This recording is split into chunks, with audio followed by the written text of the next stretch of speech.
ప్రేక్షక దేవుళ్లందరికీ నమస్కారం. జీవితం ఎప్పుడూ ఒకేలా ఉండదు. కొన్నిసార్లు సంతోషం సముద్రపు అలలలా ఎగసిపడుతుంది. మరికొన్నిసార్లు కష్టాలు సుడిగుండంలా చుట్టుముడతాయి. ఇప్పుడు మీరు ఉన్న పరిస్థితి ఎలా ఉంది? ప్రశాంతంగా ఉందా? లేదా ఏదో తెలియని ఆందోళన మిమ్మల్ని నిద్రపోనివ్వకుండా చేస్తోందా? ఒక్కసారి ఆలోచించండి. రోజంతా కష్టపడి అలసిపోయి రాత్రి పడక మీద వాలినప్పుడు మీకు వెంటనే నిద్రపడుతోందా? లేక 100 రకాల ఆలోచనలు, జరగబోయే అనర్థాల భయాలు, తీరని అప్పుల బాధలు, సరిగా లేని ఆరోగ్య సమస్యలు మీ మనసును తొలుస్తున్నాయా? మీరు గనుక ఇలాంటి సమస్యలతో సతమతమవుతుంటే ఈ విషయం మీకోసమే. ఈ రోజు మనం చెప్పుకోబోయేది కేవలం ఒక కథ కాదు. ఇది మన పూర్వీకులు, ఋషులు మనకు అందించిన ఒక అద్భుతమైన జీవన రహస్యం. కేవలం 7 రోజులు. అవును, కేవలం 7 రోజులు గనుక మీరు ఇప్పుడు మనం చెప్పుకోబోయే పద్ధతిని పాటిస్తే మీ జీవితంలో ఊహించని మార్పులు ఖచ్చితంగా వస్తాయి. ఇది నమ్మకం కాదు, ఇది ఒక శాస్త్రం, ఇది ఒక సత్యం. ముందుగా ఒక చిన్న మాట. ఇంతటి గొప్ప ఆధ్యాత్మిక రహస్యాలను, ధార్మిక విషయాలను మీ ముందుకు తీసుకువస్తున్న మా ప్రయత్నం మీకు నచ్చితే దయచేసి మీ అభిమానాన్ని తెలియజేయండి. మన సనాతన ధర్మంలోని ఇలాంటి అద్భుతాలను నలుగురికి పంచడమే మా ఉద్దేశం. కాబట్టి ఈ విషయాన్ని చివరి వరకు శ్రద్ధగా వినండి. మధ్యలో ఆపేస్తే మీకు సగం విషయం మాత్రమే అర్థమవుతుంది. సగం జ్ఞానం ఎప్పుడూ ప్రమాదకరమే. అందుకే పూర్తిగా వినండి, అర్థం చేసుకోండి, ఆచరించండి. ఇక అసలు విషయానికి వద్దాం. మన పురాణాల్లో, చరిత్రలో ఎంతో మంది మహానుభావులు తమ సంకల్ప బలంతో అనుకున్నది సాధించారు. వాళ్లు అంత శక్తిని ఎలా పొందారు? వాళ్లు రాత్రిపూట నిద్రించే ముందు ఏం చేసేవారు? ఈ ప్రశ్నలకు సమాధానమే ఈనాటి మన కథనం. దీనిని అర్థం చేసుకోవడానికి మనం మాధవ్ అనే ఒక సామాన్యుడి జీవితంలోకి వెళ్దాం. మాధవ్ అంటే ఎవరో కాదు, మనలో ఒకడు. బహుశా మీరే కావచ్చు. ఒక ఊరిలో మాధవ్ అనే వ్యక్తి ఉండేవాడు. అతడు చాలా మంచివాడు, కష్టజీవి. కాని అతని జీవితం మాత్రం సమస్యలమయం. వ్యాపారంలో నష్టాలు, ఇంట్లో గొడవలు, అనారోగ్యం, ఇలా ఒకదాని తర్వాత ఒకటి అతడిని ఉక్కిరిబిక్కిరి చేసేవి. ఎంతలా అంటే ఉదయం లేచిన దగ్గర నుంచి రాత్రి పడుకునే వరకు ఈ సమస్య నుంచి ఎలా బయటపడాలి అనే ఆలోచనే తప్ప అతనికి వేరే ధ్యాస ఉండేది కాదు. అతను ఎన్నో పూజలు చేశాడు. ఎంతో మంది జ్యోతిష్యుల చుట్టూ తిరిగాడు. రకరకాల ఉంగరాలు వేలికి పెట్టుకున్నాడు. కాని ఫలితం శూన్యం.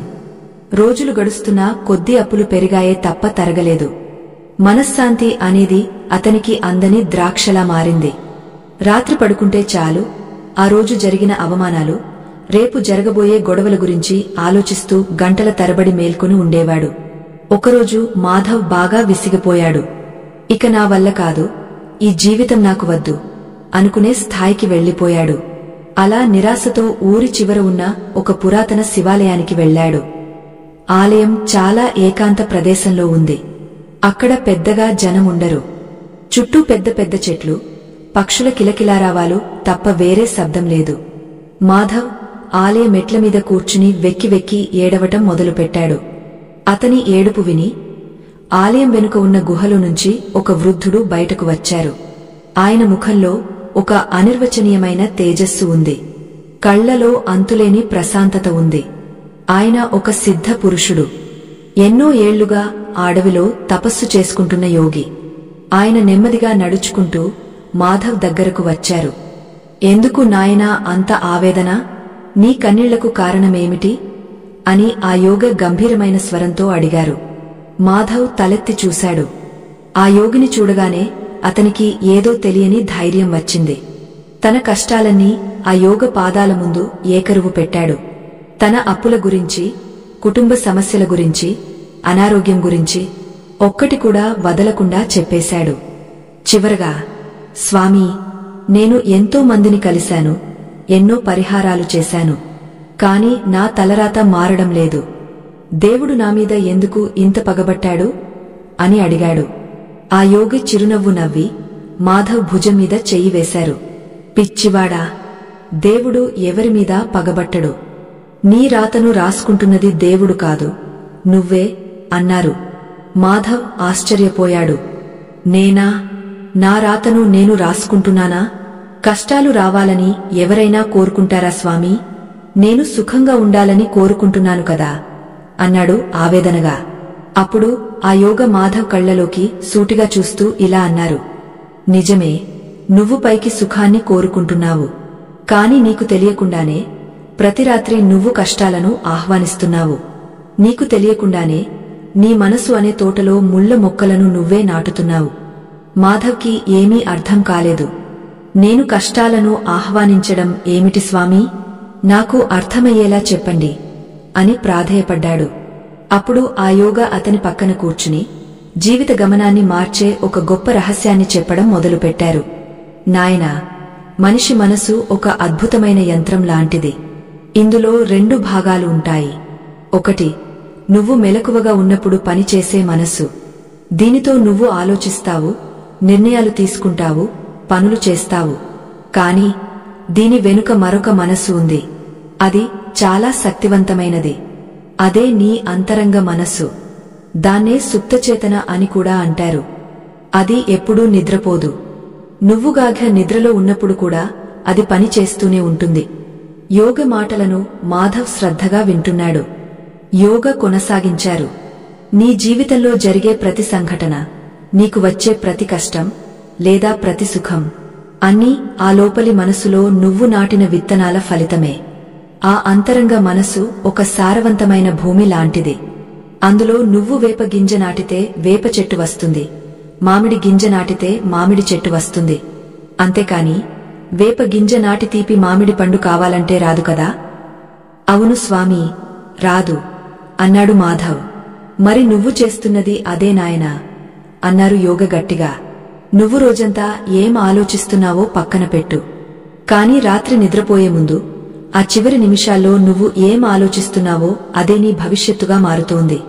ఆ సమయం చాలా కీలకమైనది. ప్రకృతికి, నీ మనసుకు మధ్య ఉన్న ద్వారాలు తెరుచుకునే సమయమది. మాధవ్ ఆలోచనలో పడ్డాడు. తాను ప్రతి రాత్రి ఏం ఆలోచిస్తాడో గుర్తు చేసుకున్నాడు. అప్పుల వాళ్లు ఇంటికి వచ్చి గొడవ చేస్తున్నట్లు, భార్యతో గొడవలు పడుతున్నట్లు, రేపు జరగబోయే అవమానాల గురించి. ఇవే అతని మనసులో మెదులుతుంటాయి. భయంతో, ఆందోళనతో అతను నిద్రలోకి జారుకుంటాడు. గుర్తుకొస్తోందా? అడిగారు యోగా.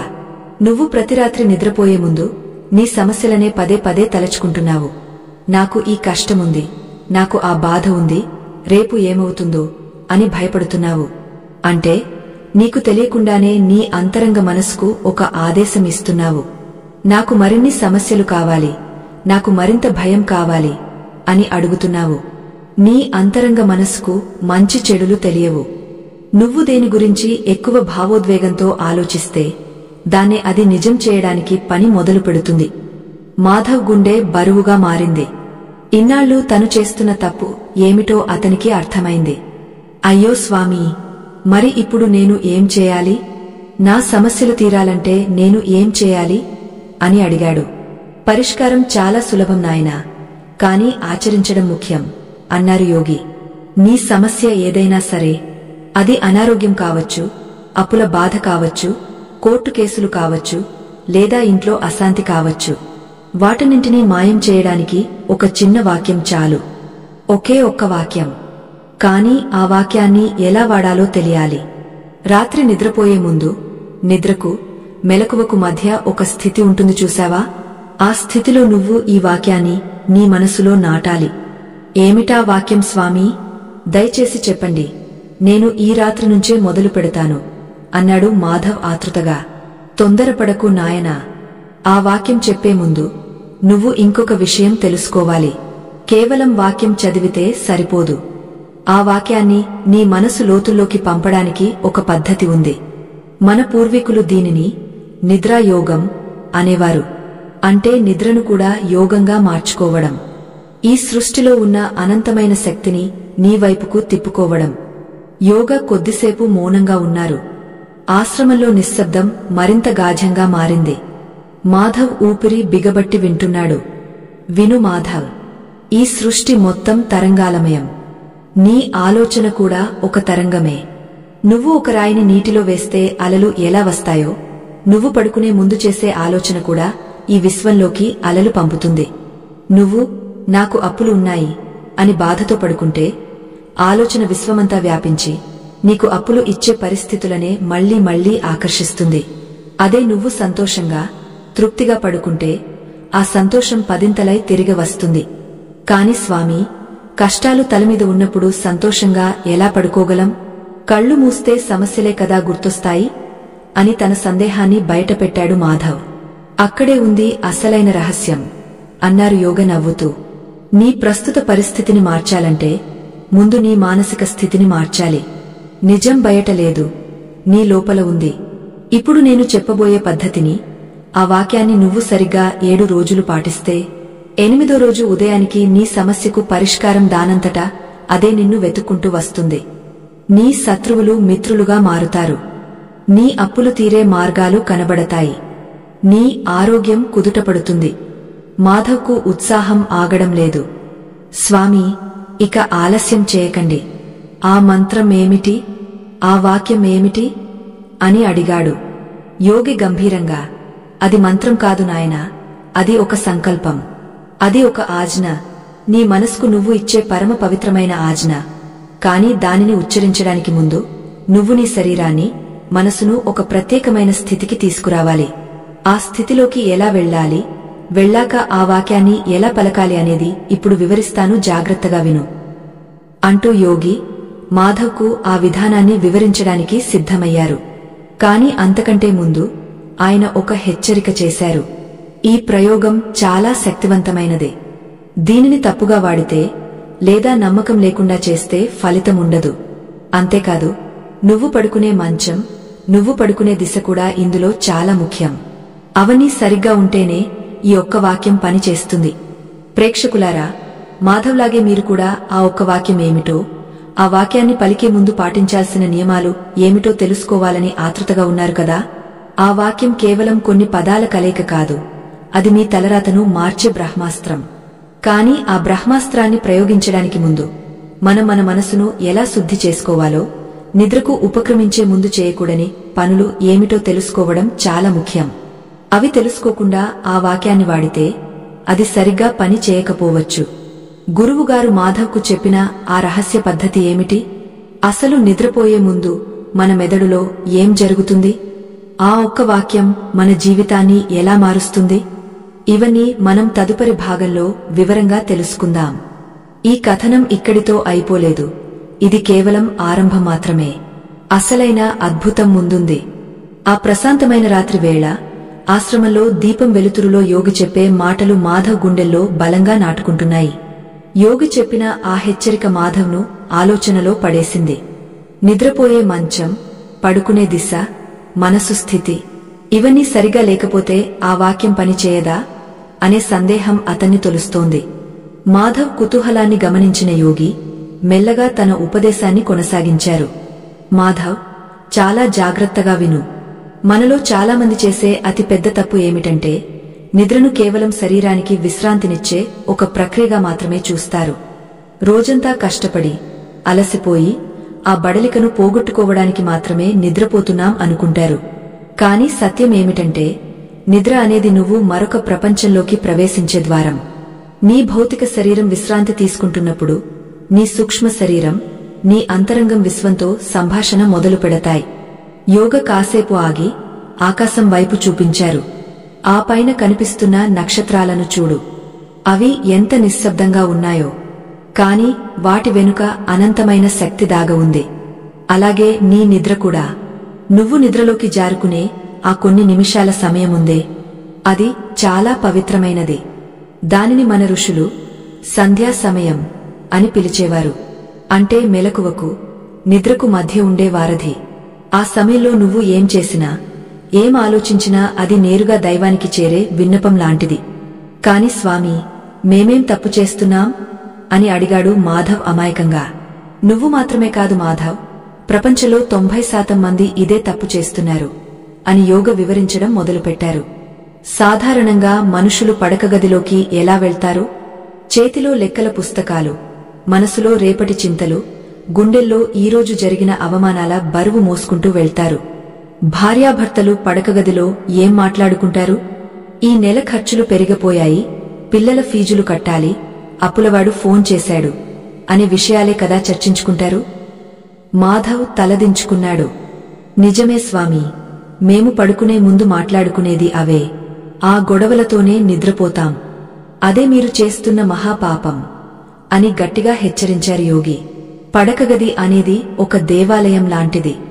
అక్కడికి సమస్యలను తీసుకురాకూడదు.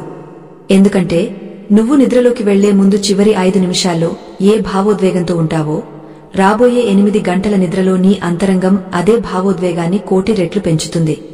నువ్వు భయంతో పడుకుంటే రాత్రంతా నీ మనసు ఆ భయాన్ని పెంచి పోషిస్తుంది. ఉదయం లేచేసరికి నీకు తెలియకుండానే ఒక నిరాశ, నిస్పృహ నిన్ను ఆవహించి ఉంటాయి. అందుకే చాలామందికి ఉదయం లేవగానే ఏ పని చేయాలనిపించదు, బద్ధకంగా ఉంటుంది, జీవితం మీద విరక్తి కలుగుతుంది. మాధవ్కు ఇప్పుడే విషయం అర్థమవుతోంది. అంటే స్వామీ, నేను రాత్రి పడుకునే ముందు నా సమస్యల గురించి ఆలోచించకూడదా? కాని అవి ఆలోచనలు వాటంతటా అవే వస్తున్నాయి కదా, వాటిని ఆపడమేలా? యోగ చిరునవ్వు నవ్వి, చీకటిని తరిమికొట్టడానికి కర్రలు, కత్తులు పనికిరావు మాధవ్. ఒక చిన్న దీపం వెలిగిస్తే చాలు, చీకటి దానంతటా అదే పారిపోతుంది. అలాగే చెడు ఆలోచనలను ఆపడానికి నువ్వు యుద్ధం చేయాల్సిన పనిలేదు. ఒక మంచి ఆలోచనను, ఒక శక్తివంతమైన సంకల్పనాన్ని అక్కడ ఉంచితే చాలు. అదే నేను చెప్పబోయే ఆ ఒక్క వాక్యం. కాని ఆ వాక్యాన్ని నీ మనసులో నాటడానికి ముందు నీ మనసు అనే పొలాన్ని దున్ని సిద్ధం చేసుకోవాలి. ముళ్ళ పొదల్లో మంచి విత్తనాలు చల్లితే మొలకెత్తవు కదా, అలాగే గందరగోళంగా ఉన్న మనసులో ఈ వాక్యం పని చేయదు. అందుకే ఈ రోజు రాత్రి నువ్వు ఇంటికి వెళ్ళాక నిద్రపోయే ముందు ఈ 3 చిన్న పనులు తప్పక చేయాలి. ఇవి చేస్తేనే ఆ వాక్యం అద్భుతాన్ని సృష్టిస్తుంది. మాధవ్ చెవులు రిక్కించి వింటున్నాడు. ఏమిటి ఆ 3 పనులు స్వామీ? మొదటిది శారీరక శుద్ధి. చాలామంది బట్టలు మార్చుకుని నేరుగా మంచం మీద వాలిపోతారు. అది తప్పు. నిద్రపోయే ముందు కనీసం నీ కాళ్ళు, చేతులు, ముఖం చల్లటి నీటితో కడుక్కోవాలి. దీనివల్ల నీ శరీరంలో పేరుకుపోయిన వేడి, అలసట తగ్గుతాయి. నీ నాడులు ప్రశాంతంగా మారతాయి. ఇది నీకు చిన్న విషయంగా అనిపించవచ్చు, కాని నీ శరీర ఉష్ణోగ్రతకు, నీ మనసు ఆలోచించే వేగానికి దగ్గరి సంబంధముంది. శరీరం చల్లబడితే మనసు కూడా నెమ్మదిస్తుంది. రెండవది స్థల శుద్ధి. నువ్వు పడుకునే మంచం కేవలం నిద్రకు మాత్రమే వాడాలి. ఆ మంచం మీద కూర్చుని భోజనం చేయడం, లెక్కలు వేసుకోవడం, గొడవలు పడటం లేదా టీవీ చూడటం వంటివి చేయకూడదు. ఆ ప్రదేశానికి ఒక పవిత్రత ఉండాలి. నువ్వు మంచం మీదకు వెళ్లగానే నీ మెదడుకు, ఇది విశ్రాంతి ప్రదేశం, ఇక్కడ ఎలాంటి సమస్యలకు తావులేదు అనే సంకేతం వెళ్ళాలి. వీలైతే నీ తలగడ దగ్గర కొంచెం సువాసన వెదజల్లేలా చూసుకో. మంచి వాసన మనసుకు త్వరగా ఆహ్లాదాన్ని ఇస్తుంది. ఇక మూడవది, అత్యంత ముఖ్యమైనది, మానసిక విసర్జన. ఈ పదం వినగానే మాధవ్ ఆశ్చర్యపోయాడు. మానసిక విసర్జన అంటే ఏమిటి స్వామీ? మనం తిన్న ఆహారం జీర్ణం కాగా మిగిలిన వ్యర్థాలను ఉదయం ఎలా విసర్జిస్తామో, అలాగే రోజంతా మన మనసులో పేరుకుపోయిన చెత్తను రాత్రి పడుకునే ముందు విసర్జించాలి. ఈర్ష్య, ద్వేషం, కోపం, భయం, ఆందోళన ఇవన్నీ విషపదార్థాలే. వీటిని అలాగే పెట్టుకుని నిద్రపోతే అవి లోపల కుళ్ళిపోయి నీ జీవితాన్ని నాశనం చేస్తాయి. అందుకే పడుకునే ముందు మంచం మీద కూర్చుని వెన్ను నిటారుగా ఉంచి కళ్ళు మూసుకుని ఈ రోజు జరిగిన ప్రతి సంఘటనను ఒక సినిమాలాగా గుర్తుచేసుకో. ఎవరైనా నిన్ను బాధపెట్టి ఉంటే వాళ్లను మనసులోనే క్షమించే. నువ్వు ఎవరినైనా బాధపెట్టి ఉంటే మనస్ఫూర్తిగా క్షమాపణ కోరుకో. ఈ రోజుతో ఈ కర్మలు చెల్లిపోయాయి, రేపు ఒక కొత్త రోజు అని గట్టిగా అనుకో. నీ మనసును ఖాళీ కాగితంలా మార్చుకో. మాధవ్కు కళ్ల వెంట నీళ్లు తిరిగాయి. స్వామీ, మీరు చెబుతుంటేనే నా గుండె బరువు తగ్గినట్లు ఉంది. ఇన్నాళ్లు నేను ఎంత చెత్తను మోస్తున్నానో నాకు ఇప్పుడు అర్థమవుతోంది. నా శత్రువులను క్షమించడం కష్టమే, కాని నా మంచి కోసం నేను ప్రయత్నిస్తాను. బాగుంది మాధవ్, ప్రయత్నం కాదు, చేసి తీరాలి. ఎందుకంటే నువ్వు వాళ్లను క్షమించేది వాళ్ల కోసం కాదు, నీ శాంతి కోసం.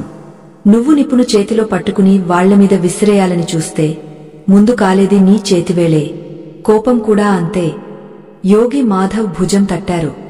ఇప్పుడు అసలు ఘట్టానికి వచ్చాం. శరీరాన్ని శుభ్రం చేసుకున్నా, మంచాన్ని సిద్ధం చేసుకున్నా, మనసులో చెత్తను వదిలించుకున్నా.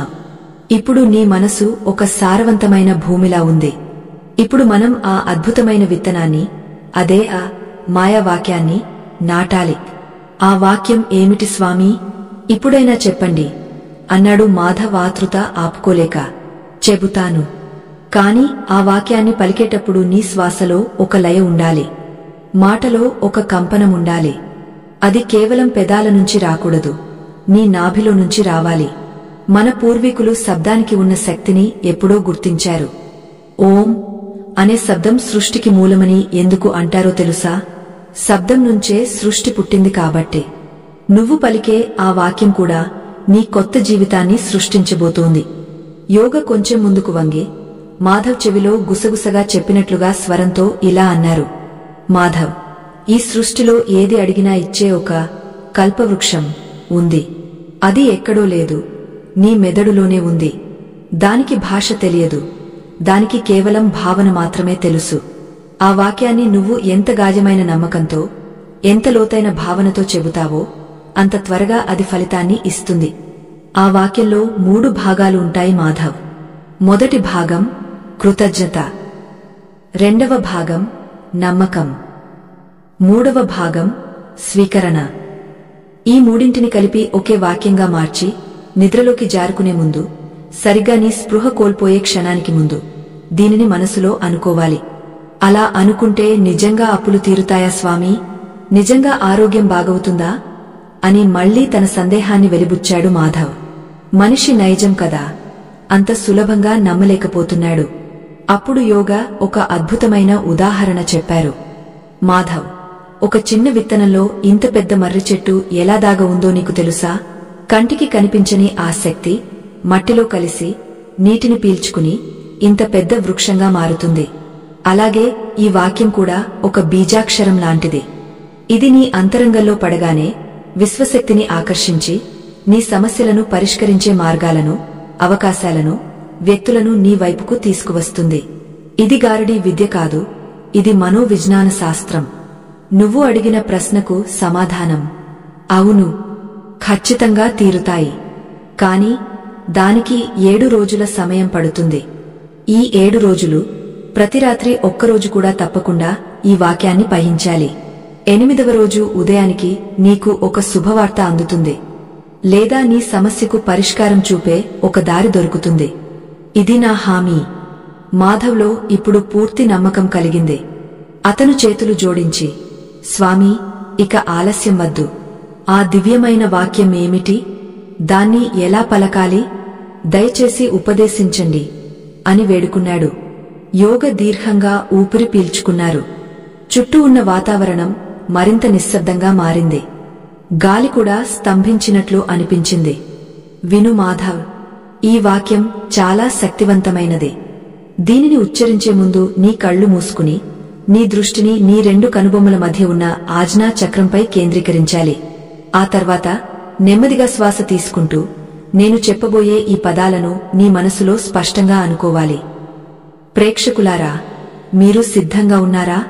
మీ జీవితంలోని సమస్యలన్నింటినీ పటాపంచలు చేసే ఆ వాక్యమేమిటి? దాన్ని పలికేటప్పుడు మనసులో ఎలాంటి దృశ్యాన్ని ఊహించుకోవాలి? ఆ వాక్యంలో దాగ ఉన్న అర్థమేమిటి? అది ఎందుకు అంత శక్తివంతంగా పనిచేస్తుంది? మాధవ్ యోగ చెప్పిన ఆ వాక్యాన్ని వినడానికి సిద్ధంగా ఉన్నాడు. కాని ఆ వాక్యం వినగానే మాధవ్కు మొదట ఆశ్చర్యం వేసింది. ఇంత చిన్న వాక్యమా? దీనివల్ల ఇంత పెద్ద మార్పు వస్తుందా అని అనుమానపడ్డాడు. కాని ఆ వాక్యం వెనుక ఉన్న అర్థాన్ని యోగ వివరించిన తర్వాత అతనికి రోమాలు నిక్కబొడుచుకున్నాయి. అసలు ఆ వాక్యమేమిటి? ఆ చిన్న వాక్యంలో దాగ ఉన్న బ్రహ్మాండమైన శక్తి ఏమిటి?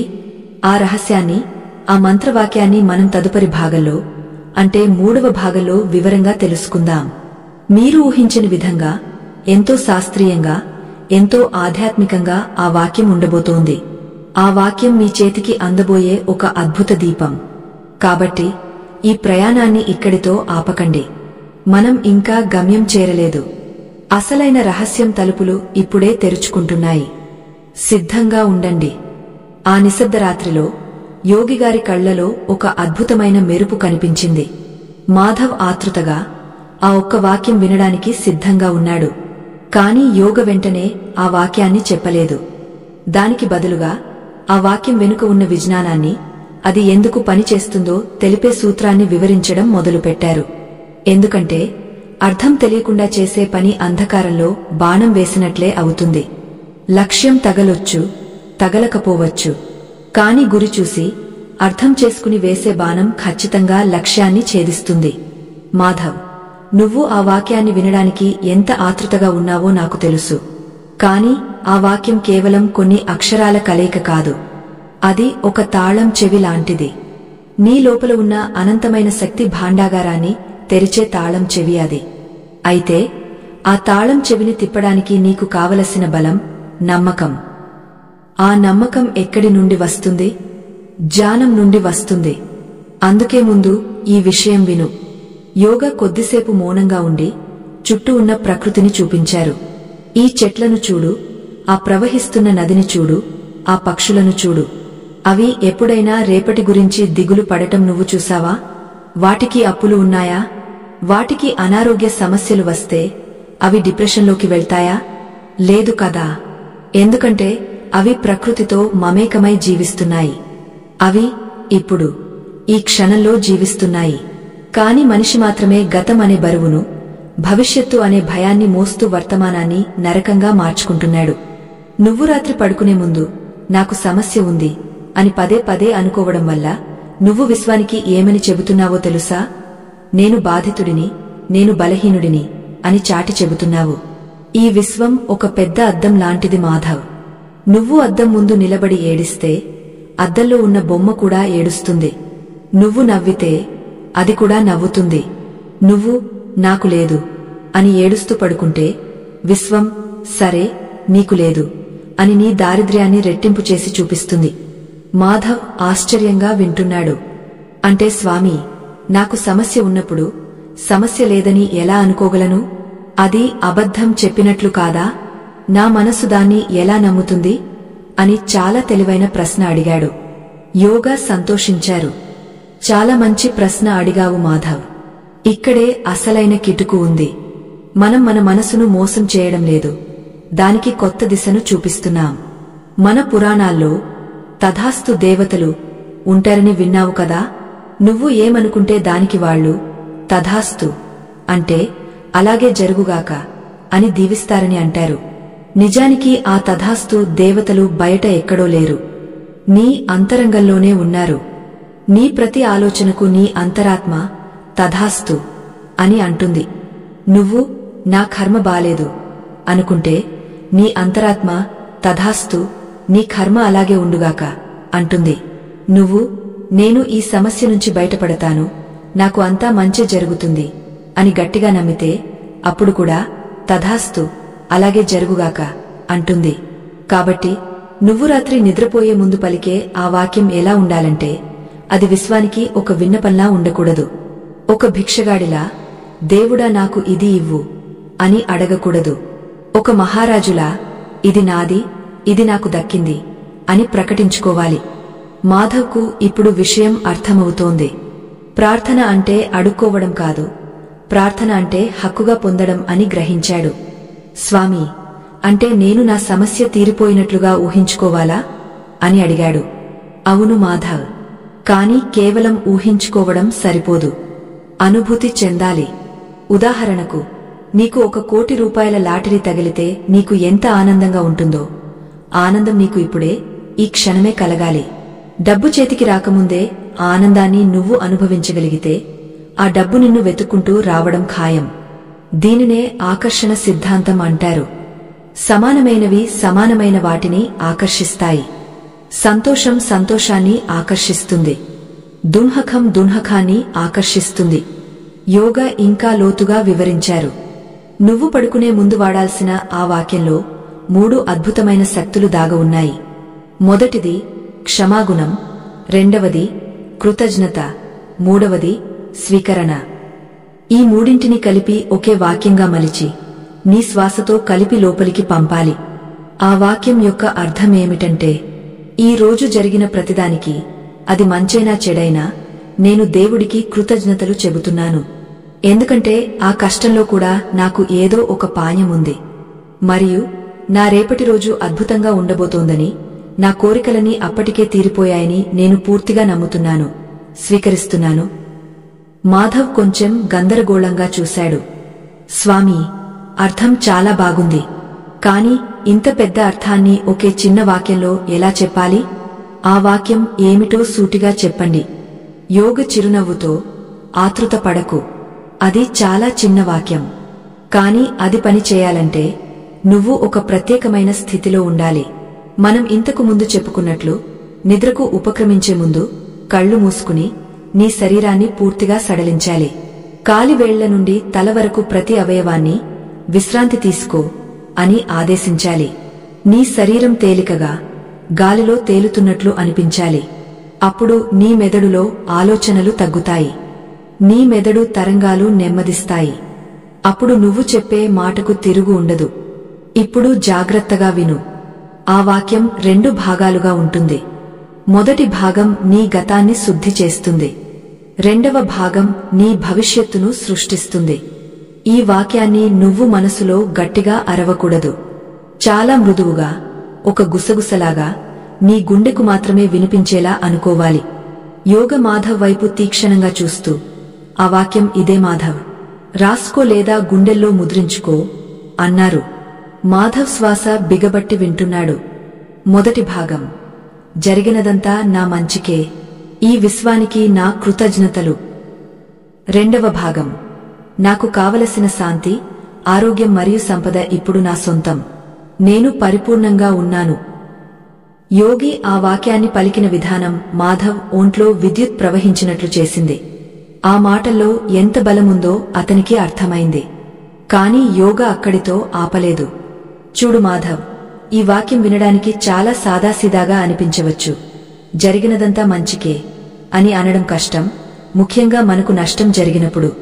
కాని నువ్వు ఎప్పుడైతే ఈ మాట అంటావో, అప్పుడు నీ మనసు ఆ నష్టాన్ని పట్టుకుని వేలాడటం మానేస్తుంది, ప్రతికూలతను వదిలేస్తుంది. ఎప్పుడైతే నువ్వు నాకు కావలసినది ఇప్పుడు నా సొంతం అని అంటావో, అప్పుడు నీ మనసు ఆ కొరతను, ఆ లేమిని మర్చిపోయి అది అప్పటికే ఉన్నట్లుగా భావించడం మొదలు పెడుతుంది. కాని ఇక్కడ ఒక చిన్న మెలిక ఉంది. చాలామంది ఈ వాక్యాన్ని ఒక చిలుక పలుకులా పదే పదే అంటారు. నేను పరిపూర్ణంగా ఉన్నాను, నేను పరిపూర్ణంగా ఉన్నాను అని 100 సార్లు అంటారు. కాని లోపల మాత్రం, అయ్యో నాకు అప్పులు ఉన్నాయి కదా అని భయపడుతుంటారు. అలా చేస్తే ఫలితం శూన్యం. మాట నోటితో రాకూడదు, పొట్టలో నుంచి, నాభి స్థానం నుంచి రావాలి. దీన్ని సాధించడానికి ఒక రహస్య పద్ధతి ఉంది. దీనిని భావన చిత్రణ అంటారు. నువ్వు ఆ వాక్యాన్ని అనుకుంటున్నప్పుడు నీ మనసు అనే తెరమీద ఒక సినిమా ప్లే అవ్వాలి. ఆ సినిమాలో హీరో నువ్వే. నీ సమస్య తీరిపోయిన తర్వాత నువ్వు ఎంత సంతోషంగా ఉన్నావో, నీ మొహంలో ఎంత నవ్వు ఉందో ఆ దృశ్యాన్ని నువ్వు స్పష్టంగా చూడాలి. ఆ దృశ్యాన్ని చూస్తూ ఈ వాక్యాన్ని అనుకోవాలి. మాధవ్కు సందేహం వచ్చింది. స్వామీ, నాకు ఊహించుకోవడం అంత బాగా రాదు. కళ్ళు మూసుకుంటే చీకటి తప్ప ఏమీ కనిపించదు. దృశ్యాలు కనిపించకపోతే ఈ వాక్యం పనిచేయదా? యోగ నవ్వారు. అందరికీ దృశ్యాలు కనిపించవు మాధవ్. కొందరికి మాటలు వినిపిస్తాయి, కొందరికి కేవలం అనుభూతి కలుగుతుంది. అది తప్పు కాదు. దృశ్యం కనిపించకపోయినా పర్లేదు. కాని ఆ ఫీలింగ్, ఆ భావోద్వేగం ముఖ్యం. ఉదాహరణకు, నువ్వు నీ అమ్మను తలచుకోగానే ఆమె రూపం కనిపించకపోయినా ఆమె మీద ప్రేమ ఉప్పొంగుతుంది కదా. అలాగే నీ సమస్య తీరిపోయిందనే ఆనందాన్ని నువ్వు రప్పించుకోవాలి. మరొక ముఖ్యమైన విషయం, ఈ వాక్యాన్ని నువ్వు ఎన్నిసార్లు అనుకోవాలి? దీనికి ఒక లెక్క ఉంది. మన శరీరం పంచభూతాలతో నిర్మితమైంది. మన చేతికి 5 వేళ్లు ఉన్నాయి. మనకు 5 ఇంద్రియాలు ఉన్నాయి. అందుకే ఈ వాక్యాన్ని రాత్రి పడుకునే ముందు కనీసం 5 సార్లు లేదా గరిష్టంగా 21 సార్లు అనుకోవాలి. ఎందుకు 21 సార్లు అంటే, 21 అనేది విజయాన్ని, సంపూర్ణత్వాన్ని సూచించే సంఖ్య. నీ మనసు పొరల్లోకి ఒక విషయం బలంగా వెళ్లడానికి 21 సార్లు పునశ్చరణ చేయడం చాలా మంచిది. సరే స్వామీ, ఈ రాత్రి నుంచి నేను మొదలు పెడతాను. కాళ్లు కడుక్కుంటాను, మంచం మీద కూర్చుని అందరినీ క్షమిస్తాను, శరీరాన్ని సడలించుకుంటాను, ఆ తర్వాత కళ్ళు మూసుకుని జరిగినదంతా నా మంచికే, ఈ విశ్వానికి నా కృతజ్ఞతలు, నాకు కావలసినవన్నీ ఇప్పుడు నా సొంతం అని 21 సార్లు అనుకుంటాను. అంతేనా, ఇంకేమైనా ఉందా అని మాధవ్ ఉత్సాహంగా అడిగాడు. యోగా అతని ఉత్సాహాన్ని చూసి సంతోషించారు కాని ఒక హెచ్చరిక చేశారు. మాధవ్, విత్తనం నాటగానే పని అయిపోదు, దానికి నీరు పోయాలి, కంచె వేసి కాపాడాలి. నువ్వు రాత్రి ఈ వాక్యం అనుకుని పడుకుంటావు, బాగానే ఉంది. కాని మరుసటి రోజు ఉదయం లేవగానే నువ్వు ఏం చేస్తావు? లేవగానే మళ్ళీ అయ్యో నా అప్పులు అని ఏడవటం మొదలు పెడితే రాత్రి చేసిన సాధన అంతా వృధా అయిపోతుంది. నువ్వు రాత్రి కట్టిన ఇంటిని పగలు కూలగొట్టినట్లు అవుతుంది.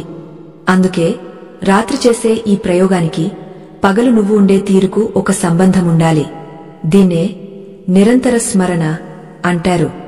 రాత్రి నాటిన విత్తనం పగలు మొలకెత్తాలంటే నువ్వు ఉదయం లేచిన వెంటనే చేయవలసిన ఒక చిన్న పని ఉంది. అది చాలా సింపుల్, కాని చాలా పవర్ఫుల్. అది గనుక నువ్వు చేయకపోతే రాత్రి చదివిన వాక్యం నీకు పీడకలలా మిగిలిపోతుంది తప్ప నిజం కాదు. మాధవ్ ముఖంలో మళ్లీ ఆందోళన. ఉదయం లేవగానే ఏం చేయాలి స్వామీ? నాకు అది కూడా చెప్పండి. నేను ఏ తప్పు చేయదలుచుకోలేదు. ఈ 7 రోజులు మీరు చెప్పినట్లే చేస్తాను. చెబుతాను మాధవ్. కాని ఇప్పుడు మనం మాట్లాడుకున్న వాక్యం కేవలం ఒక పునాది మాత్రమే. ఈ వాక్యం పని చేయాలంటే దీనికి తోడుగా శ్వాసక్రియ అనే ఇంజిన్ను జోడించాలి. నువ్వు ఆ వాక్యాన్ని పలికేటప్పుడు గాలిని ఎలా పీల్చుకోవాలి, ఎలా వదలాలి అనే దానిమీద ఆ వాక్యం యొక్క శక్తి ఆధారపడి ఉంటుంది. సాధారణ శ్వాసతో చెబితే అది మాట అవుతుంది. యోగ శ్వాసతో చెబితే అది మంత్రం అవుతుంది. ఆ శ్వాస రహస్యమేమిటి? ఉదయం లేవగానే మంచం దిగకముందే చేయవలసిన ఆ పని ఏమిటి? మరియు ఈ వాక్యాన్ని నీ సమస్యకు తగ్గట్టుగా అంటే అప్పులు ఉన్నవాళ్లు ఎలా అనాలి? ఆరోగ్యం లేనివాళ్లు ఎలా అనాలి? పెళ్లి కాని వాళ్లు ఎలా అనాలి? ఈ చిన్న చిన్న మార్పులు ఎలా చేసుకోవాలో ఇప్పుడు వివరంగా చెబుతాను.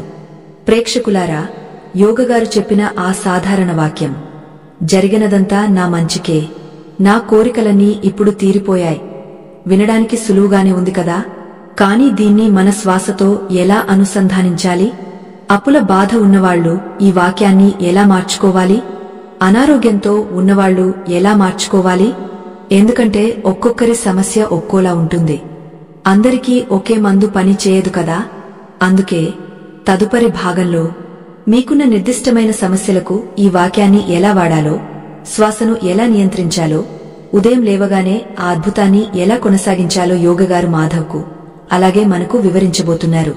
ఇది చాలా కీలకమైన ఘట్టం.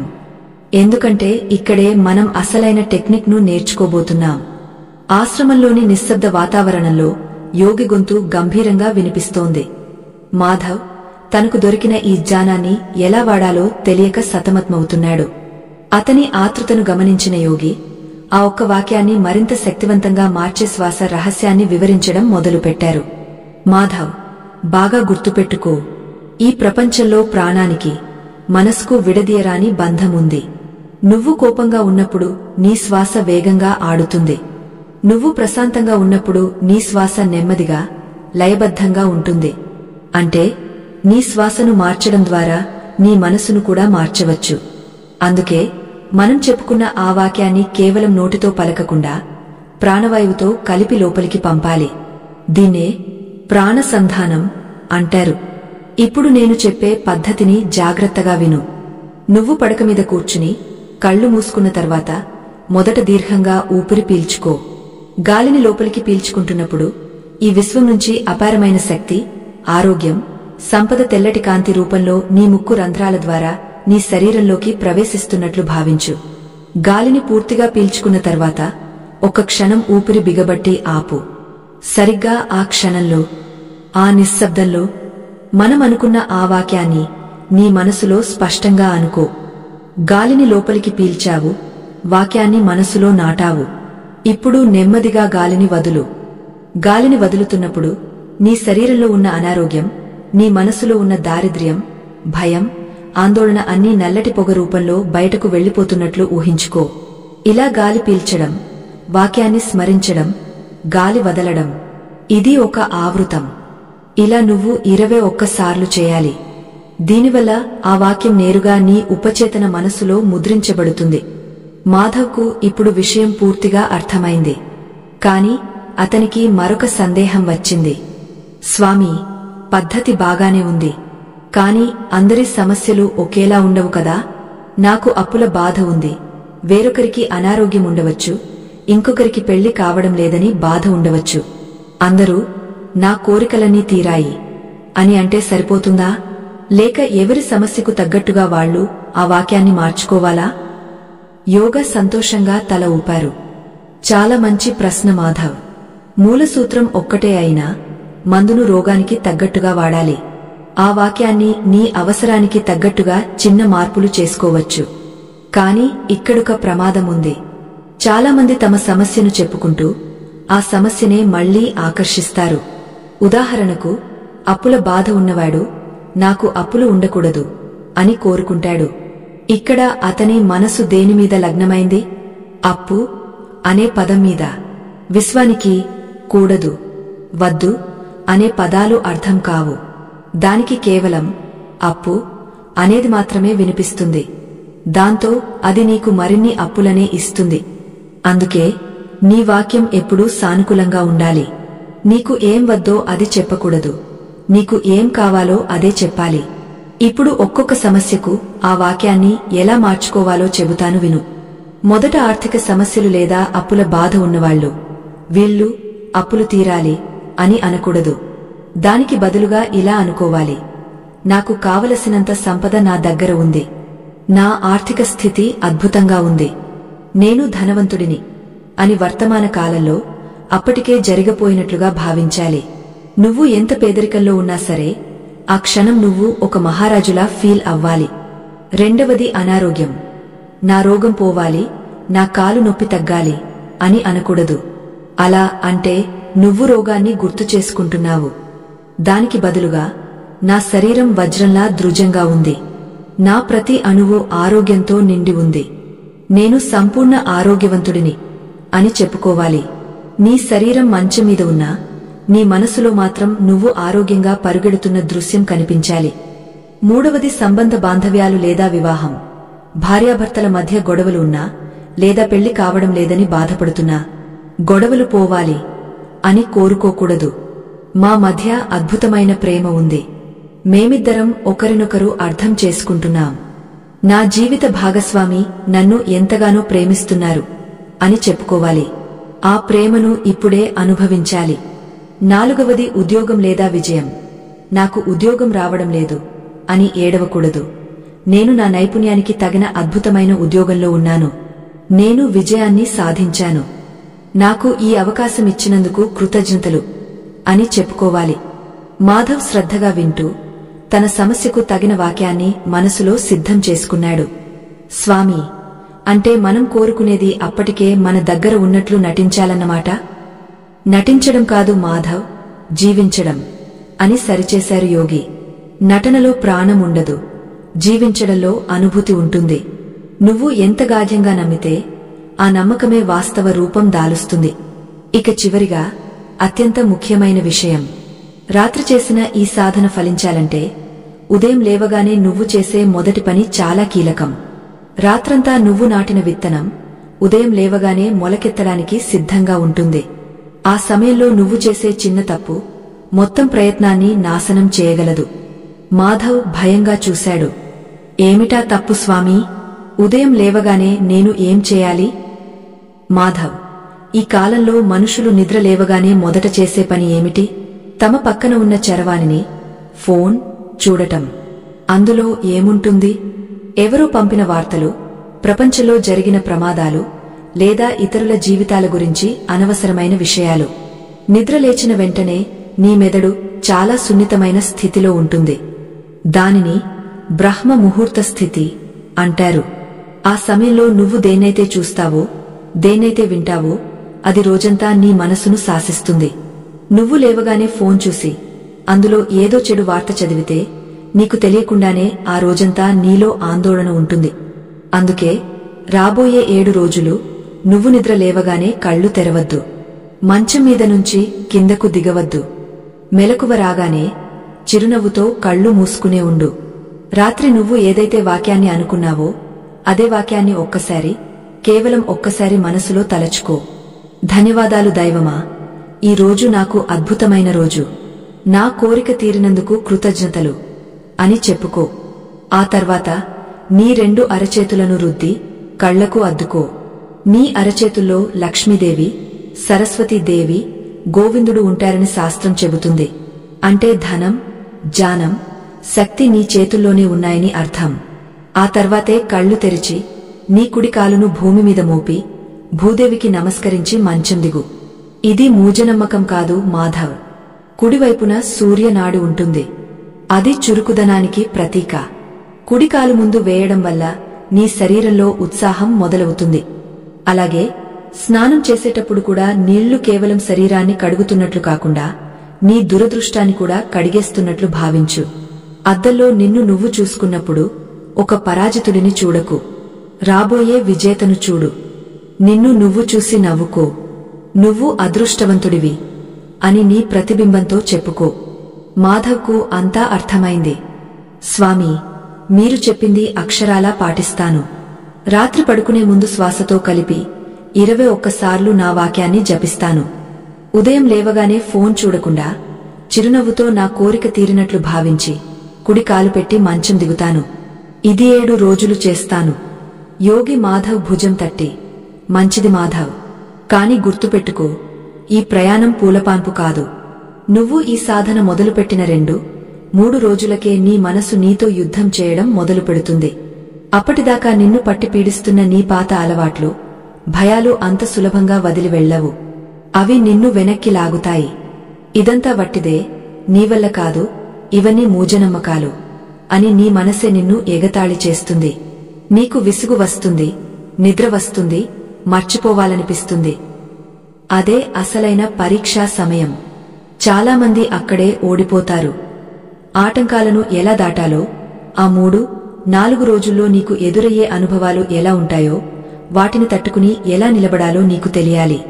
లేకపోతే సగం దూరం వెళ్లాక వెనక్కి వచ్చేస్తావు. మాధవ్ ఉలిక్కిపడ్డాడు. మనసే మనల్ని ఆపుతుందా స్వామీ? మరి దాన్ని జయించడం ఎలా? 3వ రోజు ఏం జరుగుతుంది? ప్రేక్షకులారా, యోగిగారు చెప్పినట్లుగా ఏదైనా కొత్త అలవాటును లేదా శక్తివంతమైన సాధనను మొదలుపెట్టినప్పుడు మన పాత మనసు దాన్ని అంగీకరించదు. అది తిరుగుబాటు చేస్తుంది. ఈ 7 రోజుల ప్రయాణంలో ముఖ్యంగా 3వ మరియు 4వ రోజులు అత్యంత కీలకమైనవి. ఆ రోజుల్లో మాధవ్కు ఎలాంటి అనుభవాలు ఎదురయ్యాయి? ఆటంకాలను, అనుమానాలను జయించి అతను తన సాధనను ఎలా కొనసాగించాడు? అసలు ఆ 7 రోజుల తర్వాత మాధవ్ జీవితంలో జరిగిన అద్భుతమేమిటి? ఈ ఆసక్తికరమైన విషయాలను, సాధనలో వచ్చే సందేహాలకు సమాధానాలను మనం తదుపరి భాగంలో తెలుసుకుందాం. కథ క్లైమాక్స్ వైపు వెళుతోంది. ఈ రహస్యాన్ని పూర్తిగా తెలుసుకోకుండా వదిలేయకండి. ఆశ్రమం నుంచి ఇంటికి తిరిగి వెళ్తున్నప్పుడు మాధవ్ మనసు ఒక కొత్త ఉత్సాహంతో నిండిపోయింది. ఇన్నాళ్లు చీకటి సొరంగంలో ప్రయాణిస్తున్న తనకు చివరన ఒక వెలుగు రేఖ కనిపించినట్లు అనిపించింది. గురువుగారు చెప్పిన ప్రతి మాటను, ప్రతి నియమాన్ని తన మనసులో నెమరు వేసుకున్నాడు. ఆ రాత్రి ఇంటికి వెళ్లగానే ఎప్పటిలాగా చిరాకు పడకుండా ప్రశాంతంగా కాళ్లు చేతులు కడుక్కున్నాడు. మంచమీద కూర్చుని కళ్లు మూసుకుని తన శ్వాసను గమనిస్తూ గురువుగారు నేర్పించిన ఆ మాయావాక్యాన్ని 21 సార్లు జపించాడు. ఆశ్చర్యకరంగా ఆ రాత్రి అతనికి ఎన్నడూ లేనంత గాయమైన నిద్ర పట్టింది. ఎప్పుడూ పీడించే పీడకలలు ఆ రోజు రాలేదు. మరుసటి రోజు ఉదయం లేవగానే గురువుగారు చెప్పినట్లు మంచం దిగకుండా చిరునవ్వుతో దైవానికి కృతజ్ఞతలు చెప్పి కుడి కాలు నేలమీద పెట్టి రోజును ప్రారంభించాడు. మొదటి 2 రోజులు అంతా సాఫీగానే సాగింది. మాధవ్లో ఏదో తెలియని కొత్త శక్తి వచ్చింది. చిన్న చిన్న సమస్యలు వచ్చినా వాటిని చూసి భయపడకుండా ఇదంతా నా మంచికే అనుకుంటూ ముందుకు సాగాడు. ఓహో, ఇంత సులభమా? ఇక నా కష్టాలన్నీ తీరిపోయినట్లే అని సంబరపడ్డాడు. కాని గురువుగారు ముందుగానే హెచ్చరించినట్లు అసలైన పరీక్ష 3వ రోజు రాత్రి మొదలైంది. 3వ రోజు మాధవ్ వ్యాపారంలో కొంచెం గట్టి దెబ్బ తగిలింది. ఒక ఖాతాదారుడు ఇవ్వాల్సిన డబ్బు ఇవ్వకుండా గొడవపడ్డాడు. ఇంటికి వచ్చేసరికి బాగా ఆలస్యమైంది. శరీరం అలసిపోయి కీళ్లు నొప్పులు పెడుతున్నాయి. మనసు నిండా కోపం, నిరాశ గూడుకట్టుకున్నాయి. భోజనం చేయకుండానే మంచం మీద వాలాడు. సరిగ్గా అప్పుడే అతని పాత మనసు నిద్రలేచింది. ఏంటి మాధవ్, ఈ 2 రోజులు ఆ వాక్యం చదివావు కదా, ఏం ఒరిగింది? ఈ రోజు కూడా అవమానమే కదా దక్కింది. ఆ స్వామీజీ మాటలు విని నువ్వు మోసపోయావు. ఇవన్నీ పనికిమాలిన పనులు. హాయిగా నిద్రపో, ఈ జపం గపం మానే అని లోపలి నుంచి ఒక స్వరం గట్టిగా వినిపించింది. మాధవ్ ఆ మాయలో పడిపోయాడు. నిజమే కదా, ఇదంతా వృధా ప్రయాస అనిపించింది. కళ్ళు మూసుకుని నిద్రలోకి జారుకోబోయాడు. కాని సరిగా అదే క్షణంలో ఆశ్రమంలో గురువుగారు చెప్పిన హెచ్చరిక గుర్తుకు వచ్చింది. మాధవ్, 3వ రోజు లేదా 4వ రోజు నీ మనసు నీతో యుద్ధం చేస్తుంది. నీకు విసుగు పుట్టిస్తుంది. అది నీ పాత అలవాట్లు ఆడుతున్న నాటకం. ఆ రోజు గనుక నువ్వు ఓడిపోతే నువ్వు మళ్లీ మొదటికే వస్తావు. ఆ మాటలు గుర్తొచ్చి మాధవ్ ఉలిక్కిపడి లేచాడు. ఇది ఒక పరీక్ష అని అతనికి అర్థమైంది. వెంటనే లేచి చల్లటి నీటితో ముఖం కడుక్కున్నాడు. నిద్ర మత్తును వదిలించుకున్నాడు. లేదు, నేను ఓడిపోను. నా మనసు చెప్పినట్లు నేను వినను. నేను చెప్పినట్లు నా మనసు వినాలి అని గట్టిగా నిర్ణయించుకున్నాడు. మంచం మీద పద్మాసనంలో కూర్చున్నాడు. మనసు గందరగోళంగా ఉన్నా బలవంతంగా శ్వాస మీద ధ్యాస పెట్టి ఆ వాక్యాన్ని జపించడం మొదలుపెట్టాడు. మొదట్లో కష్టంగా అనిపించినా 10 సార్లు అనేసరికి అతని మనసు కుదుటపడింది. కోపం స్థానంలో ప్రశాంతత వచ్చింది. జరిగినదంతా నా మంచికే అన్న మాటలో ఎంత అర్థముందో అతనికి అనుభవంలోకి వచ్చింది. ఆ రోజు గొడవ జరగడం వల్ల రేపు జరగబోయే పెద్ద నష్టం తప్పిందని అతనికి ఒక ఆలోచన వచ్చింది. ఆ రాత్రి అతను విజేతలా నిద్రపోయాడు. 4వ రోజు, 5వ రోజు కూడా గడిచాయి. ఇప్పుడు మాధవ్కు ఒక వింత అనుభవం ఎదురైంది. అతని చుట్టూ ఉన్న పరిస్థితులు మారడం మొదలయ్యాయి. ఇన్నాళ్లు అతని ముఖం చూస్తేనే చిరాకు పడే భార్య ఈ రోజు ఉదయం అతనికి ఇష్టమైన టిఫిన్ చేసి పెట్టింది. అప్పుల వాళ్లు ఫోన్ చేసి గొడవ చేయకుండా, సరే మాధవ్, నీకు వీలైనప్పుడు ఇద్దువులే అని శాంతంగా మాట్లాడారు. ఇవి కాకతాళీయంగా జరిగినట్లు అనిపించవచ్చు. కాని మాధవ్కు తెలుసు ఇది తన సాధన ఫలితమేనని. అతని లోపల మారుతున్న తరంగాలు బయట ఉన్న మనుషుల మనసులను కూడా మారుస్తున్నాయని అర్థమైంది. అయితే సాధనలో మరొక ముఖ్యమైన సందేహం చాలామందికి వస్తుంది.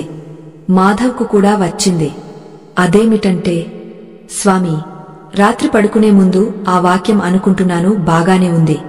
కాని పగలు ఆఫీసులోనూ పనిలోనూ ఉన్నప్పుడు ఏదైనా చెడు ఆలోచన వస్తే ఏం చేయాలి? అప్పుడు నాకు భయం వేస్తే రాత్రి చేసిన సాధన పాడైపోతుందా అని. దీనికి గురువుగారు ఒక అద్భుతమైన అస్త్రం ఇచ్చారు. దాని పేరే ఖండన క్రియ.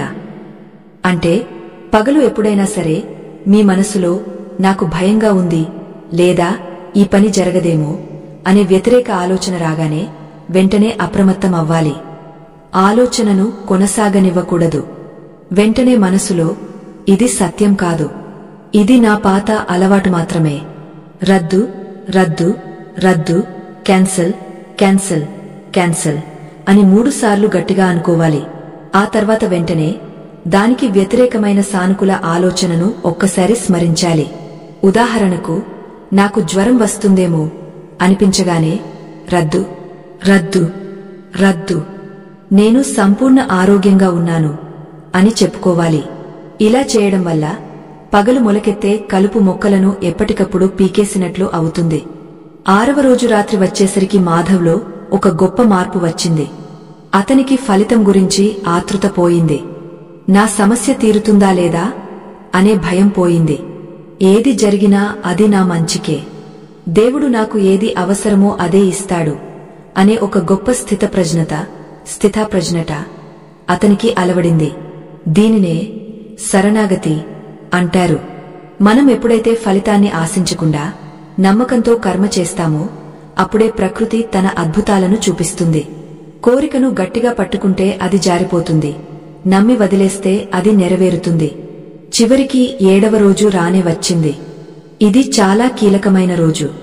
ఎందుకంటే ఏదైనా ఒక వృత్తాన్ని లేదా నియమాన్ని పూర్తి చేసే చివరి దశలో మన సహనాన్ని పరీక్షించే సంఘటనలు జరుగుతాయి. ఆ రోజు సాయంత్రం మాధవ్కు ఒక వార్త తెలిసింది. తను ఎంతగానో నమ్మి పెట్టుబడి పెట్టిన ఒక చిన్న వ్యాపారం కూడా నష్టాల్లోకి వెళ్లిపోయిందని తెలిసింది. మామూలుగా అయితే మాధవ్ గుండె ఆగిపోయేది. ఏడ్చి గగ్గోలు పెట్టేవాడు. కాని 7 రోజుల సాధన అతన్ని ఉక్కుమనిషిలా మార్చింది. అతను ఆ వార్త వినగానే చిరునవ్వు నవ్వాడు. ఇది కూడా నా మంచికే. బహుశా దీనికంటే గొప్ప మార్గం ఏదో నాకోసం తెరుచుకోబోతోంది. పోయేది ఎలాగు పోతుంది, వచ్చేది ఎలాగు వస్తుంది. నేను మాత్రం నా ప్రశాంతతను కోల్పోను అనుకున్నాడు. ఇంటికి వచ్చి స్నానం చేసి దేవుడి గదిలో దీపం వెలిగించాడు. ఈ రోజుతో తన 7 రోజుల దీక్ష పూర్తవుతుంది. రేపు ఉదయం 8వ రోజు. యోగగారు చెప్పినట్లు రేపు ఏదో అద్భుతం జరగాలి. కాని మాధవ్ ఇప్పుడు అద్భుతం కోసం ఎదురుచూడటం లేదు. ఎందుకంటే గత 7 రోజులుగా తను అనుభవిస్తున్న మనశ్శాంతే ఒక పెద్ద అద్భుతం అని అతనికి అర్థమైంది. అప్పులు ఉన్నా, సమస్యలు ఉన్నా వాటిని చూసి భయపడని ధైర్యం తనకు వచ్చిందంటే అంతకంటే పెద్ద ఆస్తి ఏముంటుంది? ఇదే అసలైన విజయం అనుకున్నాడు.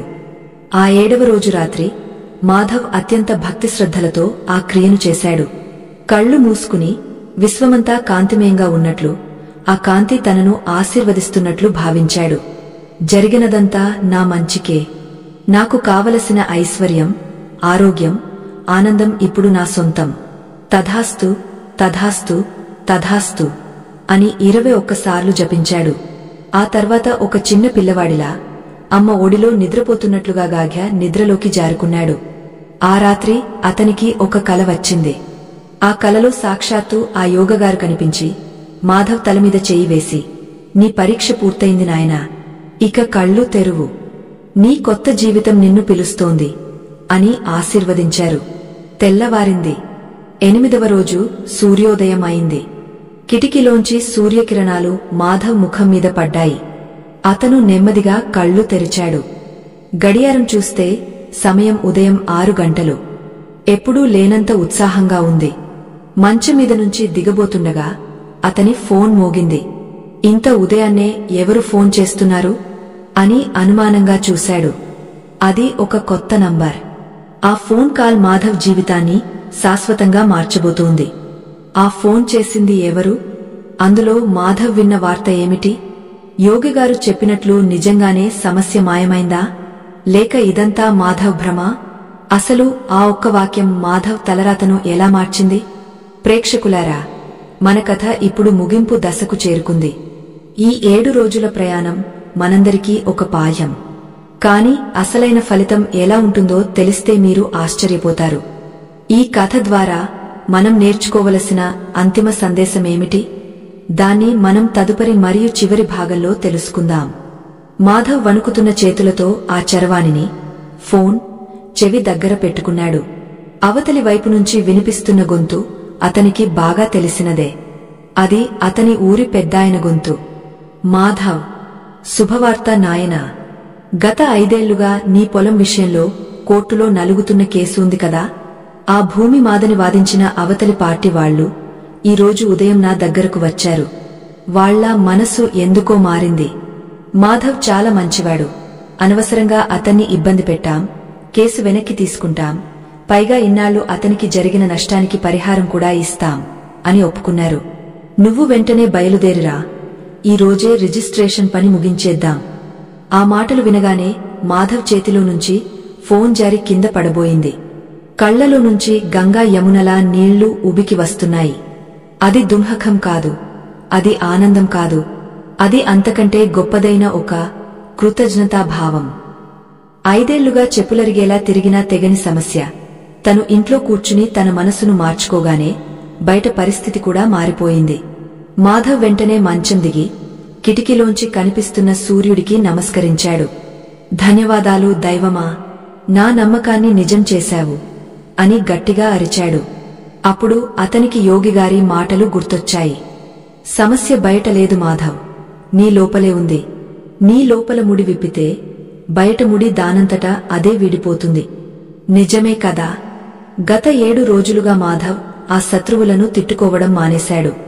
వాళ్లను మనసులో క్షమించేశాడు. నాకు ఆ భూమి దక్కింది, నేను సంతోషంగా ఉన్నాను అని మాత్రమే విశ్వానికి చెప్పాడు. ఎప్పుడైతే అతని మనసులో ద్వేషం పోయిందో అవతలి వాళ్ల మనసులో కూడా పగ చల్లారింది. తరంగాలు అంటే ఇవే. మనసు నుంచి మనసుకు ప్రయాణించే శక్తి అంటే ఇదే. ఆ రోజు మాధవ్ జీవితం మలుపు తిరిగింది. వచ్చిన డబ్బుతో అతని అప్పులన్నీ తీరిపోయాయి. మిగిలిన డబ్బుతో వ్యాపారాన్ని మళ్లీ కొత్తగా మొదలుపెట్టాడు. కాని డబ్బు రావడం కంటే గొప్ప విషయం ఇంకోటి జరిగింది. మాధవ్కు ఇప్పుడు ఒక రహస్యం తెలిసింది. జీవితంలో ఏ సమస్య వచ్చినా దాన్ని ఎలా ఎదుర్కోవాలో, తన మనసు శక్తితో దాన్ని ఎలా జయించాలో అతనికి అర్థమైంది. అదే అసలైన సంపద. ప్రేక్షక దేవుళ్లారా, ఈ కథ వింటున్న మీలో కూడా ఎంతోమంది మాధవ్లు ఉన్నారు. మీకు అప్పులు ఉండవచ్చు, అనారోగ్యం ఉండవచ్చు, కుటుంబ సమస్యలు ఉండవచ్చు. కాని గుర్తుపెట్టుకోండి, మీరు ఎంతకాలమైతే నాకు కష్టాలు ఉన్నాయి అని ఏడుస్తారో అంతకాలం ఆ కష్టాలు మిమ్మల్ని వదలవు. అవి మీ ఏడుపును ఆహారంగా తీసుకుని ఇంకా బలంగా తయారవుతాయి. ఈ రోజు నుంచి, ఇప్పుడే, ఈ క్షణమే ఒక నిర్ణయం తీసుకోండి. ఆ యోగి చెప్పిన 7 రోజుల నియమాన్ని పాటించండి. ఇందులో మీకు ఖర్చు అయ్యేది ఏమీ లేదు. కేవలం మీ ఆలోచన విధానం మారాలి అంతే. మొక్కసారి ఆ విధానాన్ని క్లుప్తంగా గుర్తు చేసుకుందాం.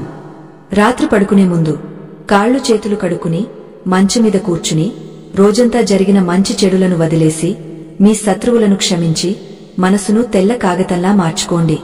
మంత్రవాక్యం: జరిగినదంతా నా మంచికే. నాకు కావలసిన ఆరోగ్యం, సంపద, శాంతి ఇప్పుడు నా సొంతం. నేను పరిపూర్ణంగా ఉన్నాను. ప్రాణసంధానం: ఈ వాక్యాన్ని 21 సార్లు నెమ్మదిగా శ్వాస తీసుకుంటూ అది అప్పటికే జరిగినట్లుగా గాఢంగా ఊహించుకుంటూ జపించండి. ఉదయం ఆచరణ: నిద్ర లేవగానే కళ్లు తెరవకుండా చిరునవ్వుతో అదే వాక్యాన్ని స్మరించి కృతజ్ఞతతో రోజును ప్రారంభించండి. పగటిపూట ఏదైనా చెడు ఆలోచన వస్తే రద్దు రద్దు రద్దు అని చెప్పి వెంటనే సానుకూల ఆలోచనతో దాన్ని భర్తీ చేయండి. ఇది కేవలం ఒక ఆచారం కాదు, ఇది ఒక జీవన విధానం. మన పూర్వీకులు మనకు అందించిన అద్భుతమైన విజ్ఞానం. దీన్ని మూఢనమ్మకమని కొట్టిపారేయకండి. ఆధునిక విజ్ఞాన శాస్త్రం, సైన్స్ కూడా ఇప్పుడు ఇదే చెబుతోంది. మీ ఆలోచనలే మీ వాస్తవాన్ని సృష్టిస్తాయి అని క్వాంటం ఫిజిక్స్ చెబుతోంది. మన ఋషులు వేల ఏళ్ల క్రితమే యద్భావం తద్భవతి, నువ్వు ఎలా ఆలోచిస్తే అలాగే అవుతావు అని చెప్పారు. చివరగా ఒక్క మాట: ఈ సృష్టిలో ప్రతి సమస్యకు ఒక పరిష్కారం పుట్టిన తర్వాతే ఆ సమస్య పుడుతుంది. తాళం లేకుండా తాళం చెవి తయారవ్వదు కదా, అలాగే పరిష్కారం లేకుండా సమస్య రాదు. ఆ పరిష్కారం బయట ఎక్కడో లేదు, మీ అంతరంగంలోనే ఉంది. ఆ లోపలి తలుపులు తెరిచే తాళం చెవి మీ నమ్మకం. మీరు ఈ 7 రోజుల సాధనను ఈ రాత్రి నుంచే మొదలు పెట్టండి. ఫలితం గురించి ఆలోచించకండి. విత్తనం నాటిన వెంటనే పండు కోయాలని చూడకండి. నీరు పోయండి, ఎరువు వేయండి, నమ్మకమనే కంచె వేయండి. సరైన సమయానికి ఆ విత్తనం మహావృక్షమై మీకు నీడను, పండును ఇస్తుంది. మీ జీవితాల్లో కూడా ఆ మాధవ్ పొందిన అద్భుతమైన విజయం, శాంతి, సంపద కలగాలని, మీ కష్టాలన్నీ మంచులా కరిగిపోవాలని మనస్ఫూర్తిగా కోరుకుంటూ, ఈ వీడియోలోని విషయం మీకు నచ్చితే, ఇది నిజంగా మీ గుండెను తాకితే దయచేసి ఈ జ్ఞానాన్ని మీ ఒక్కరి దగ్గరే దాచుకోకండి. మీ మిత్రులకు, బంధువులకు పంపించండి. ఎవరి జీవితం ఏ మాట వల్ల మారుతుందో ఎవరికి తెలుసు? మీరు చేసే ఆ చిన్న సాయం వాళ్ల జీవితంలో వెలుగు నింపవచ్చు. మా ఈ ప్రయత్నానికి మీ మద్దతు కావాలి. ఇలాంటి మరిన్ని ధార్మిక రహస్యాలు, ఆధ్యాత్మిక విషయాలు తెలుసుకోవడానికి మన ఛానల్ను అనుసరించండి. మీ అనుభవాలను, సందేహాలను కింద తెలియజేయండి. సర్వే జనా సుఖినో భవంతు. శుభం.